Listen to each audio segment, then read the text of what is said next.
നമുക്കിന്ന് കൂൺ തോരൻ വയ്ക്കാം. 2 കൂൺ കിട്ടിയിട്ടുണ്ടായിരുന്നു. അപ്പോൾ ആ കൂണ് നമുക്കിന്ന് തോരൻ വയ്ക്കാം. എണ്ണ ഒഴിച്ചു, കടുകിട്ട് കഴിഞ്ഞിട്ട് സവാള 2 കൂണുള്ളതുകൊണ്ടാണ് 2 ചെറിയ സവാള.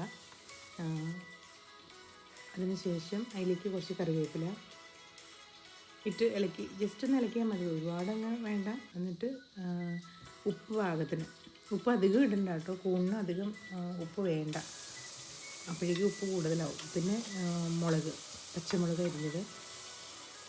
എന്നിട്ട് നമുക്ക് കിട്ടിയ 2 കൂണ് അത് മഞ്ഞൾ തിരുമ്മി വെച്ചതാണ്. അത് തൊലിയൊക്കെ പൊളിച്ച് കളഞ്ഞ് കഴുകി മഞ്ഞൾ തിരുമ്മി വെച്ചായിരുന്നു.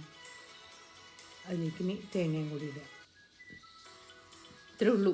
ഇനി അതിൻ്റെ ഉപ്പ് നോക്കി ഇളക്കി ഒന്ന് വേവിക്കുക. ഇത് മമ്മിമാരൊക്കെ എങ്ങനെയാണെന്ന് വെച്ചിട്ടുണ്ടെങ്കിൽ ഇത് തുറന്ന് വെച്ച് പെട്ടെന്ന് തന്നെ വേവുമെന്നാണല്ലോ പറയുക. ഞാൻ ഒന്ന് അടച്ചു വെച്ച് വേവിച്ചു. ഉപ്പ് പാകത്തിന് നോക്കിയിട്ടണേ. ഇപ്പം ഇച്ചിരി കൂടെ വെള്ളം ഉണ്ടാവും കൂണിനകത്ത്. അത് നമ്മൾ അധികം, അതുകൊണ്ട് വെള്ളമൊന്നും അതിനകത്ത് ചേർക്കണ്ട. ഏകദേശം പാകമായി. നമുക്ക് പാത്രത്തിലേക്ക് മാറ്റാം.